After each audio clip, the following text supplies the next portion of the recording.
அஸ்ஸலாமு அலைக்கும் வரஹ்மத்துல்லாஹ். அல்ஹம்துலில்லாஹ் அல்ஹம்துலில்லாஹி ரப்பில் ஆலமீன் வஸ்ஸலாத்து வஸ்ஸலாமு அலா ரசூலில் அமீன் நபீனா முஹம்மத் வ அலா ஆலிஹி வ ஸஹ்பிஹி அஜ்மஈன். அன்பார்ந்த சகோதரர்களே, அல்லாஹ்வுடைய பேரருளால் அவனுடைய அருள் வளமிக்க ரமலானுடைய மாதத்திலே லுஹர் தொழுகையை தொழுதுவிட்டு அவனுடைய வார்த்தைகளை செவியேற்பதற்காக நாம் எல்லாம் இங்கு அமர்ந்திருக்கிறோம். எல்லாம் அல்ல அல்லாஹு ஜல்லஷானு தஆலா நம் அனைவருக்கும் அவனுடைய மார்க்கத்தை புரிந்து அதன்படி நடப்பதற்கு அருள் செய்வானாக. இந்த அமர்விலே தொடர்ந்து ஒரு முஸ்லிம் தன்னுடைய நடவடிக்கைகளையும் தன்னுடைய குணங்களையும் சீர்திருத்தி கொள்ள வேண்டும் என்று பேசி வருகிறோம். கடந்த 3 அமர்விலே இது பற்றி பல்வேறு செய்திகளை நாம் சொல்லியிருக்கிறோம். இப்போது 4வதாக ஒரு முஸ்லிம் தம்முடைய நடவடிக்கையையும் தம்முடைய ஒழுக்கத்தையும் சீர்படுத்துவதிலே 4வதாக நாம் பார்க்க போவது உண்மை, நீதி, நேர்மை. இவ்வனைத்தையும் ஒரு முஸ்லிம் தம்முடைய நடவடிக்கைகளில், கொடுக்கல் வாங்கல்களில், வியாபாரத்தில், விற்கும் போதும் வாங்கும் போதும், பிறகு தம்முடைய சொல் செயல் அனைத்திலேயுமே இந்த தன்மைகளை கடைபிடித்து வாழ வேண்டும். அதுபோல பொய், மோசடி, ஏமாற்றுதல் போன்ற தீய குணங்களில் இருந்து தவிர்ந்து கொள்ள வேண்டும். இஸ்லாம் இதைத்தான் நம்மிடத்திலே எதிர்பார்க்கிறது. அல்லாஹ் சொல்கிறான், யா அய்யுஹல்லதீன ஆமனு இத்தகுல்லாஹ் வ கூனு மஅஸ் ஸாதிகீன். நம்பிக்கையாளர்களே, அல்லாஹ்வுக்கு அஞ்சு பயந்து நடந்து கொள்ளுங்கள், உண்மையாளர்களுடன் இருங்கள். அல்லாஹ் சொல்கிறான். நம்பிக்கையாளர்களுக்கு அல்லாஹ் இடக்கூடிய கட்டளை என்ன? நீங்கள் அல்லாஹ்வுக்கு பயப்பட வேண்டும், அதே நேரத்தில் உண்மையாளர்களுடன் நீங்கள் இருக்க வேண்டும் என்று சொல்கிறார். சூரத்து தௌபா 9வது அத்தியாயத்திலே 119வது வசனமாக இது இடம்பெற்றிருக்கிறது. அதே போல இன்னொரு வசனத்திலே அல்லாஹ் சொல்கிறார், இன்னல்லாஹ யஅமுரு பில் அத்லி வல் இஹ்சான். அல்லாஹ் நீதியை ஏவுகிறான், நன்மை செய்வதை, உபகாரம் செய்வதை அல்லது நல்ல விதமாக நடந்து கொள்வதை அல்லாஹ் ஏவுகிறான். வஈதாயிதில் குர்பா, சொந்த பந்தங்களுக்கு கொடுத்து உதவுவதையும் அல்லாஹ் ஏவுகிறான். வயன்ஹானில் ஃபஹ்ஷாயி வல் முன்கரி வல் பகி, மேலும் மானக்கேடான காரியங்கள், தீமையான காரியங்கள், வரம்பு மீறும் காரியங்களை விட்டெல்லாம் அல்லாஹ் தடுக்கிறார்.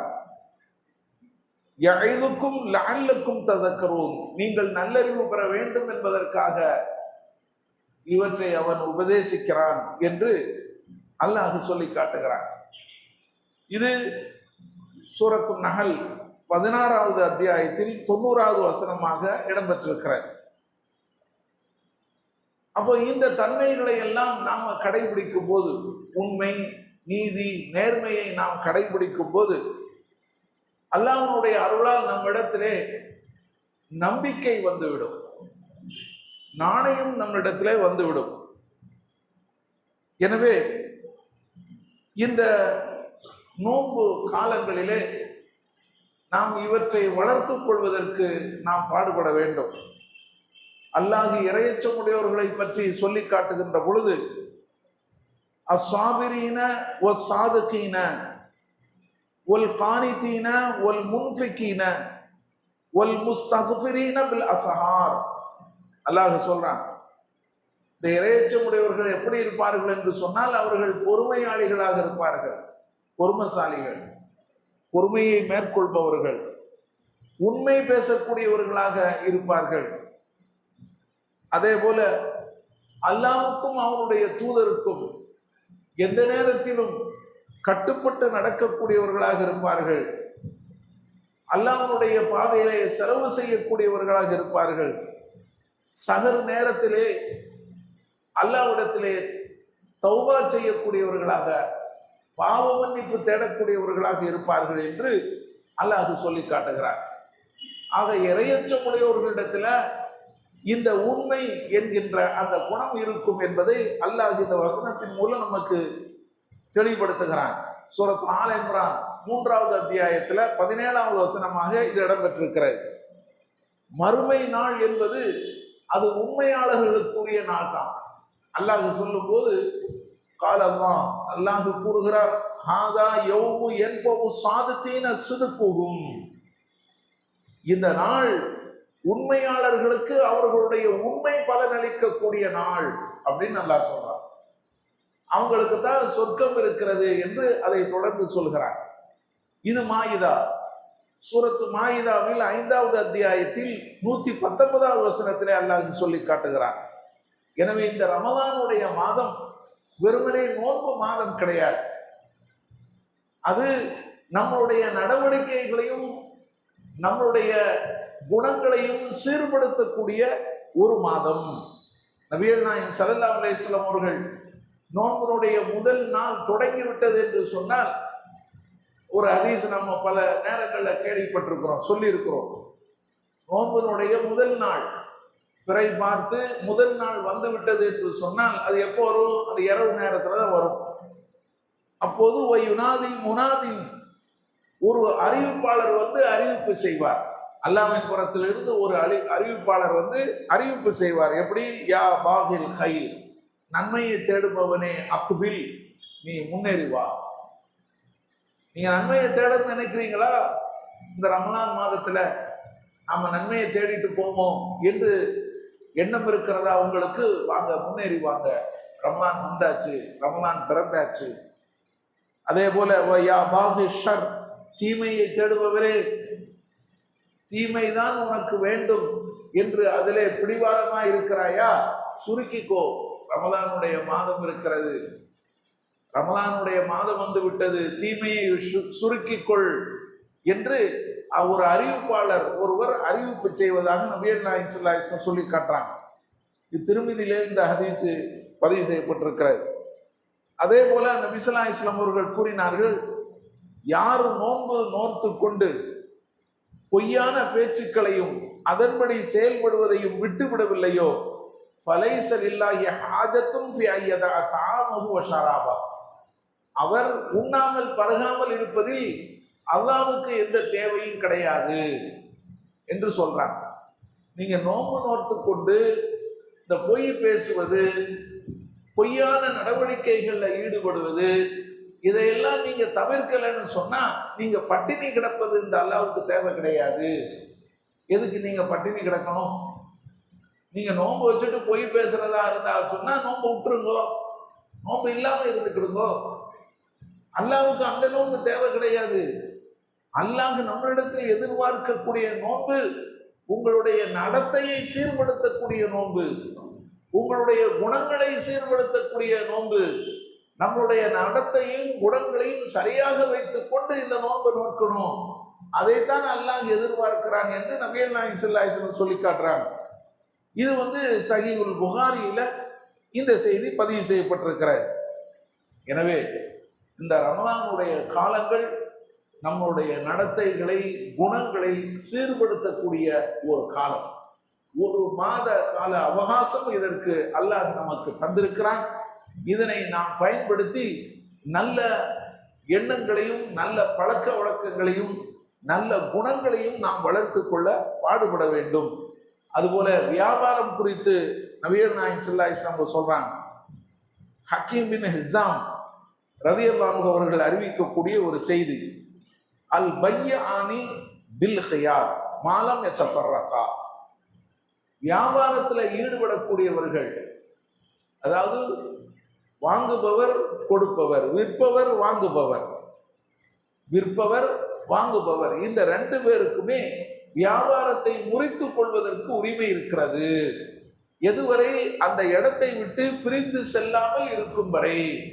எந்த இடத்துல நீங்க கொடுக்கல் வாங்கல் பண்ணுகிறீர்களோ அந்த இடத்துல இருந்து நீங்கள் பிரியாமல் இருக்கும் வரை அந்த வியாபாரத்தை, செய்த வியாபாரத்தை ரத்து செய்யக்கூடிய உரிமை ரெண்டு பேருக்கும் இருக்கிறது என்று நபிகள் நாயகம் ஸல்லல்லாஹு அலைஹி வஸல்லம் சொல்லிவிட்டு சொல்றாங்க. ஃபைன் சதகா வ பையனா பூரிக்க லஹுமா ஃபீ பைஇஹிமா. அவர்கள் வியாபாரத்திலே உண்மை பேசினால், இருக்கின்ற குறைகளை தெளிவுபடுத்தினால், என்ன குறை இருக்கு அதுதான் பார்த்துக்கிடுங்க, இதை நான் இவ்வளவுக்கு தார அப்படின்னு சொல்லி குறைகளை தெளிவுபடுத்தினால், அவர்களுடைய வியாபாரத்திலே பரக்கத்து செய்யப்படும்.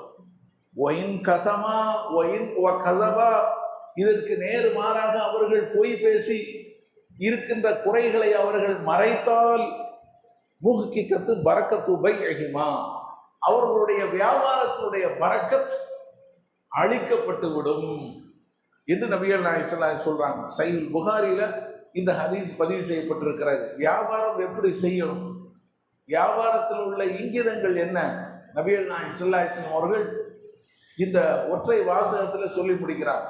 வியாபாரத்துல உண்மை இருக்கணும், நேர்மை இருக்கணும், நீதி இருக்கணும்.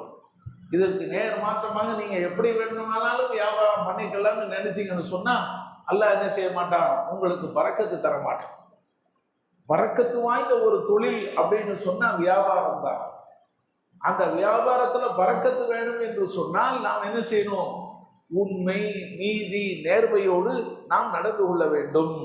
இதுக்கு முன்னால ஒரு ஹதீஸ் நாம சொல்லியிருக்கிறோம், பல்வேறு இடங்கள்ல நாம சொல்லியிருக்கிறோம், பல்வேறு உரைகள்ல. என்ன, ஒரு வியாபாரி நபிகள் நாயகம் ஸல்லல்லாஹு அலைஹி வஸல்லம் அவர்கள் மார்க்கெட்டுக்கு வராங்க, எப்படி வியாபாரம் பண்றாங்க அப்படின்னு பார்ப்பதற்காக வராங்க. என்ன நடக்குது என்று அறிந்து கொள்வதற்காக அவங்க என்ன செய்யறாங்க, ஒரு மார்க்கெட்டு விசிட் போறாங்க. உள்ள போய் வியாபாரிகள் அங்க உணவுப் பொருட்களை குவியலாக குவித்து குவித்து வச்சு விற்பனை பண்ணிக்கிட்டு இருக்கிறாங்க. ஒரு இடத்துல போய் என்ன செய்யறாரு, ஒரு குவியல்ல கையை விடுறாங்க. நபிகள் நாயகம் ஸல்லல்லாஹு அலைஹி வஸல்லம் அவர்கள் கையை விட்டாச்சுன்னா வெடுக்குன்னு கையை எடுக்கிறாங்க. என்ன அப்படின்னு சொன்னா கையில ஈரம் தென்படுகிறது. அப்போ அந்த வியாபாரிகிட்ட கேட்கிறாங்க, மாஹாதாயா சாஹிபத்தாம், வியாபாரியே, உணவு வியாபாரியே, என்ன இது அப்படின்னு கேட்கிறாங்க. இப்போ அவர் சொல்றாரு, இது மழை நீர் பட்டு விட்டது அப்படின்னு அவர் சொல்றாரு. இப்போ நபிகள் நாயகம் ஸல்லல்லாஹு அலைஹி வஸல்லம் சொல்றாங்க, அஃபலா ஜஅல்தஹு ஃபௌகதான் கையராஹுன் நாஸ், இதை நீ எல்லாருக்கும் தெரிகிற மாதிரி மக்கள் பார்க்கின்ற விதத்துல நீ உணவுப் பொருளுடைய மேல் பகுதியில நீ போட்டிருக்க வேண்டாமா அப்படின்னு என்ன செய்யறாங்க, கேட்கிறாங்க. சொல்லிவிட்டு சொல்றாங்க, மன் ஹர்ஷ ஃபலைஸ மின்னி, யார் ஏமாற்றுகிறாரோ அவர் நம்மை சார்ந்தவர் அல்ல அப்படிங்கிறாங்க. எவ்வளவு பெரிய வார்த்தையை நபிகள் நாயகம் ஸல்லல்லாஹு அலைஹி வஸல்லம் சொல்றாங்க பாருங்க. அதாவது அவர் என்ன செய்யறாரு, உணவுப் பொருளை, தானியங்களை விற்பனை செய்யறாரு. ஒரு சில தானியங்கள் ஈரமா இருக்குது, அது உள்ள கிடக்குது. நபிகள் நாயகம் ஸல்லல்லாஹு அலைஹி வஸல்லம் என்ன சொல்றாங்க, ஏன் அதை உள்ள வச்சு விற்கிறீங்க, அப்ப அதனால நீங்க மக்களை ஏமாத்த பாக்குறீங்களா, நீங்க அதை வெளியே கொண்டு வந்து காட்டுங்க, இதுல இப்படியும் சில தானியங்கள் இருக்கின்றன, நீங்க பார்த்து வாங்கிக்கிடுங்க என்று நீங்கள் உங்களுடைய வியாபாரத்தை பகிரங்கமாக நீங்க என்ன செய்யணும், வெளிப்படுத்தணும். நீங்க நீதியாக நடந்து கொள்ளணும், நேர்மையாக நடந்து கொள்ளணும். நம்மை ஏமாற்றுமான ஹர்ஷ ஃபலைசமின், நான் ஏமாற்றுபவர் ஃபலைசமின், என்னை சார்ந்தவன் கிடையாது என்று நபிகள் நாயகம் ஸல்லல்லாஹு அலைஹி வஸல்லம் அவங்க சொல்றாங்க. இந்த செய்தி சஹீஹ் முஸ்லிம்ல பதிவு செய்யப்பட்டிருக்கிறார். அப்ப இதெல்லாம் ஒரு முஸ்லிம் எல்லா விஷயத்திலையும் எப்படி நடக்க வேண்டும், உண்மையாக நடக்க வேண்டும், நேர்மையாக நடக்க வேண்டும், நீதியாக நடக்க வேண்டும் என்பதற்கான சான்றுகள். ஒரு கட்டத்தில் சொல்றாங்க நபிகள் நாயகம் ஸல்லல்லாஹு அலைஹி வஸல்லம் அவர்கள், வலா தனாஜஷு, நீங்கள் ஒருவருக்கொருவர் வஞ்சக வியாபாரம் செய்யாதீர்கள் அப்படிங்கிறாங்க. வியாபாரத்துல இப்படி ஒரு முறை இருக்குது, வஞ்சக வியாபாரம். அதுக்கு நஜஷ்ன்னு அரபியில சொல்லுவாங்க. அது என்னன்னு சொன்னா, ஒருவர் வியாபாரம் பண்ணுவாரு, பக்கத்துல ஒருத்தன் என்ன செய்வார், நிப்பாட்டி இருப்பார். ஒருத்தன் வந்து அந்த பொருளை விலை பேசும்போது இவரால் நிப்பாட்டப்பட்ட ஒருவர் என்ன செய்வாரு, எனக்கு அவ்வளவுக்கு தாங்கண்ணா அப்படின்னு கேட்பாரு. அவர் ₹1 கேட்டுக்கிட்டு இருப்பாரு, எனக்கு ஒரு 10 ரூபாய்க்கு இதை தாங்க அப்படின்னு கேட்பாரு. இவர் என்ன செய்யறது, எனக்கு 15க்கு தாங்கல அப்படின்னு இவர் கேட்பார். எதுக்கு? இது விலையை ஏற்றுவதற்கா? அவர் வாங்க மாட்டாரு. இது வியாபாரியால் நிறுத்தப்பட்ட ஒருவர், அவர் வாங்க போறது கிடையாது. அவர் அப்படி திரும்ப, என்னடா இது நம்ம வந்து கேட்கும்போது ₹15 கேட்கிறாரு, சரி நம்மளே வந்து ₹15 வாங்கிக்கிடுவோம் அப்படின்னு சொல்லி என்ன செய்வோம், அவரே ₹15 வாங்கிட்டு போயிடுவார். இப்படி எல்லாம் நடக்கும். இது ஒரு சின்ன தொகையை நான் சொல்லி இருக்கிறேன். பெரிய பெரிய இடங்கள்ல நீங்க இதை கற்பனை பண்ணி பாருங்க எப்படி இருக்கும் அப்படின்னு சொல்லி. அப்ப இதெல்லாம் வந்து மோசடி வியாபாரம், இது ஏமாற்று வியாபாரம், வஞ்சக வியாபாரம். இந்த வியாபாரம் செய்யாதீர்கள் என்று நபிகள் நாயகம் ஸல்லல்லாஹு அலைஹி வஸல்லம் அவர்கள் தடை செய்திருக்கிறாங்க. இது சஹீஹுல் புகாரியில இருக்கிறது. அதே போல அல்லாஹ் ஒரு கட்டத்துல சொல்லுகிறான், வலா தக்ரபு மாலல் யதீம் இல்லா பில்லத்தி ஹிய ஹஸன் ஹத்தா யபுலுக அஷுத்தா வ அவுஃபுல் கைல வல் மீசான பில் கிஸ்த் லா நுகல்லிஃபு நஃப்ஸன் இல்லா வுஸஹா வ இதா குல்தும் ஃபஅதிலு வலவ் கான தா குர்பா வ பி அஹ்தில்லாஹி அவுஃபு ஸாலிக்கும் வஸாக்கும் பிஹி லஅல்லக்கும் ததக்கரூன். ஒரு 3 இடங்கள் அல்லாஹ் சொல்லுகிறான் இந்த வசனத்துல. இந்த வசனம் வந்து சூரத்துல் அன்ஆம் 152வது வசனமாக இடம்பெற்றிருக்கிறது, 6வது அத்தியாயம். 3 இடங்கள்ல நீதி நேர்மையை கடைபிடிக்கணும் அப்படின்னு அல்லாஹ் சொல்லுகிறான். அது என்ன? முதல் இடம் வந்து எத்தீம். எத்தீம்களை நீங்க பராமரிக்கும் போது அவங்களுடைய சொத்தை உங்களுடைய சொத்துக்களோடு சேர்த்து வச்சு நீங்க பராமரிப்பீங்க. அவங்க வாப்பா விட்டு சென்ற பொருட்கள் இருக்கும், சொத்து இருக்கும், காசு பணம் இருக்கும். அதை உங்களுடைய காசு பணத்தை போட்டு நீங்க சேர்த்து நீங்க செலவழிச்சுக்கிட்டு இருப்பீங்க. அப்படி செலவழிச்சுக்கிட்டு இருக்கும் போது நீங்க என்ன செய்யலாம், நேர்மையான முறையில அதுல இருந்து நீங்க எடுத்துக்கலாம். அவங்களுடைய சொத்திலிருந்து நேர்மையான முறையில நீங்க எடுத்துக்கலாம். அவரை பராமரிக்கிறதுக்காக ஒரு மருத்துவத்துக்காக நீங்க வெளியூருக்கு கூட்டிட்டு போக வேண்டி இருக்குது வைங்கள, அப்ப நீங்க போகிறதுக்கு வரக்கூடிய அந்த போயிட்டு வரக்கூடிய சார்ஜ் எவ்வளவோ அதை நீங்க அதுல இருந்து எடுத்துக்கிடுங்க. அங்க சாப்பிட வேண்டிய நிலைமை ஏற்பட்டு சொன்னா அதுக்கு என்ன எவ்வளவோ அதை எடுத்துக்கிடுங்க. இப்படி நியாயமான முறையில நீங்க எடுத்து என்ன செஞ்சுக்கணும், சாப்பிட்டுக்கிடணும். நீங்க எந்த கணக்கும் இல்லாம உங்களோட சொத்தாக போட்டு நீங்க புரட்டி எடுத்துக்கிட்டு எவ்வளவு வேணாலும் அதுல எடுத்து நம்ம செலவழிக்கலாம், நம்ம அவனை பார்த்துக்கிட்டு இருக்கிறோம அப்படின்னு சொல்லி நீங்க நினைக்காதீங்க. அதுல நீங்க நியாயமா நடந்துக்கிடுங்கன்னு சொல்லி அல்லாஹ் சொல்லுகிறான். இது வந்து முதலாவது இடம். 2வது இடம் என்ன சொல்றான், வௌஃபுல் கைல வல் மீசான பில் கிஸ்த். நீங்கள் நிற்கும் போதும் அளக்கும் போதும் நீதியுடன் நடந்து கொள்ளுங்கள் அப்படின்னு அல்லாஹ் சொல்றான். நீங்க நிற்கும் போதும் அளக்கும் போதும் வியாபாரத்துல அளந்து கொடுக்க வேண்டியது வரும், நிறுத்து கொடுக்க வேண்டியது வரும். அப்போது நீங்க நீதியை கடைபிடிங்க அப்படின்னு சொல்லி 2வதாக சொல்றான்.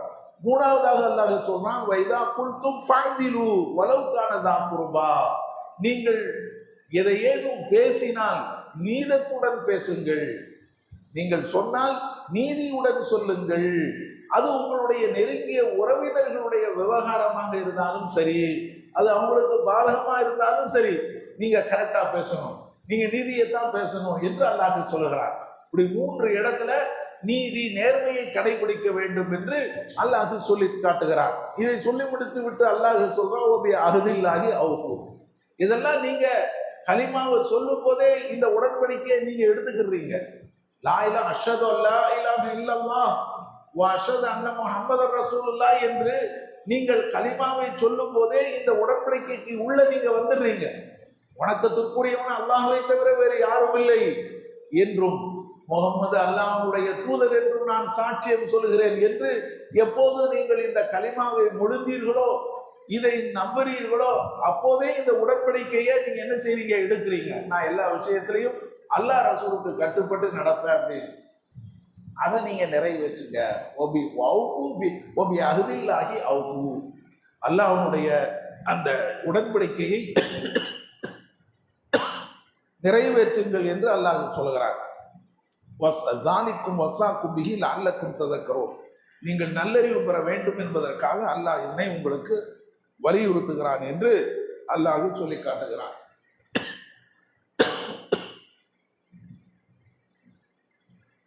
மற்ற விஷயங்களை இன்ஷா அல்லாஹ் நம்ம அடுத்த அமர்வுல பார்ப்போம். வாஹிரு தஅவானா அல்ஹம்துலில்லாஹி ரப்பில் ஆலமீன். அஸ்ஸலாமு அலைக்கும் வரஹ்மத்துல்லாஹி வபரகாத்துஹு.